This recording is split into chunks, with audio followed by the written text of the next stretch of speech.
उन्होंने किसानों को मुआवजा दिता जाए, क्योंकि किसान की हालत पहले ही बहुत ही दयनीय है। मेरी बेनती है कृषि मंत्री जी को, जो कि किसान कल्याण मंत्री भी ने, कल्याण बारे भी सोचो कुछ। वैसे आपकी खेती बारे सोचते हो, लेकिन किसानों के कल्याण बारे भी सोचो। अगर पंजाब सरकार का कोई क्लेम का आएगा तो निश्चित रूप से उसके ऊपर उनको किसानों को मुआवजा देने की राज्य सरकार से सिफारिश करेंगे।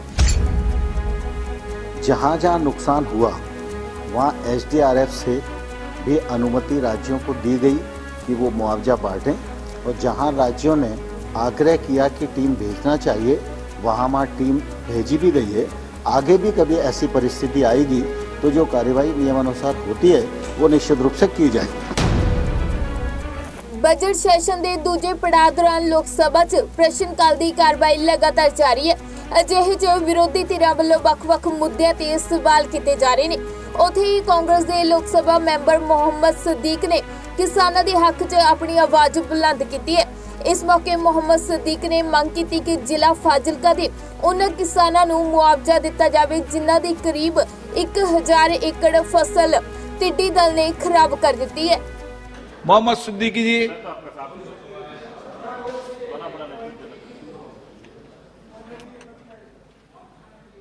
अब मैं बहुत बहुत धन्यवाद करता आप जी का।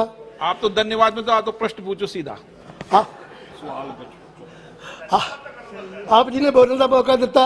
मैं आप जी को बेनती करता, मैं बेनती कर रहा आप जी के थ्रू साडे सत्कारयोग कृषि मंत्री बई पंजाब दे विच मैं मालवे हल्के चों आउना, उत्थे जिला फाजिलका दे विच 1000 एकड़ फसल खराब की टिड्डी दल ने।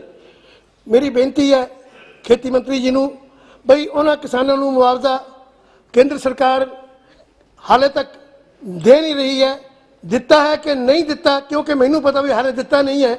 इस करके मेरी बेनती है भी उन्होंने किसानों को मुआवजा दिता जाए, क्योंकि किसान की हालत पहले ही बहुत ही दयनीय है। मेरी बेनती है कृषि मंत्री जी को, जो कि किसान कल्याण मंत्री भी ने, कल्याण बारे भी सोचो कुछ। वैसे आपकी खेती बारे सोचते हो, लेकिन किसानों के कल्याण बारे भी सोचो। बड़ी मेहरबानी, बहुत बहुत धन्यवाद। इस मौके ते खेतीबाड़ी ते किसान भलाई मंत्री कैलाश ने मोहम्मद सदीक नूं जवाब दिंदे हुए कहा कि पंजाब सरकार वालों फिलहाल इस बारे कोई भी जानकारी नहीं दी गई है। उन्होंने कहा कि जेकर पंजाब सरकार वालों कोई भी क्लेम किया जाएगा तो किसानों को मुआवजा जरूर दिता जाएगा। उत्थे ही इस दौरान खेती मंत्री नरेंद्र तोमर ने कहा कि जिन्हां राज्यां च किसानां दी फसलां दा नुकसान होया है उन्होंने मुआवजा मुहैया करवाया गया है ते अगे भी करवाया जाएगा।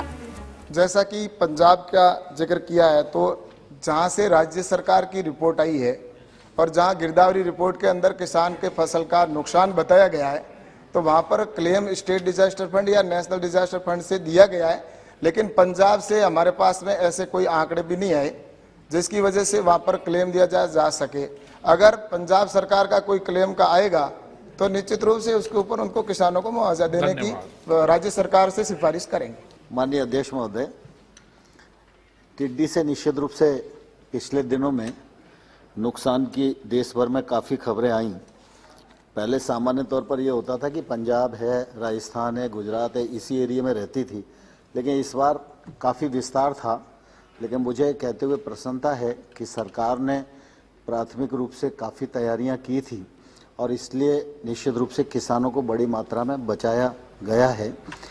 जहाँ जहाँ नुकसान हुआ वहाँ एसडीआरएफ से भी अनुमति राज्यों को दी गई कि वो मुआवजा बांटें, और जहाँ राज्यों ने आग्रह किया कि टीम भेजना चाहिए वहाँ टीम भेजी भी गई है। आगे भी कभी ऐसी परिस्थिति आएगी तो जो कार्यवाही नियमानुसार होती है वो निश्चित रूप से की जाएगी। दस दी कि लोक सभा की कार्रवाई लगातार जारी है। इस दौरान विरोधी पार्टियां वालों ਵੱਖ-ਵੱਖ मुद्दों ਨੂੰ ਲੈ ਕੇ सवाल किए जा रहे हैं ते केंद्रीय मंत्रियों वालों उन्हां दे जवाब दिते जा रहे हैं।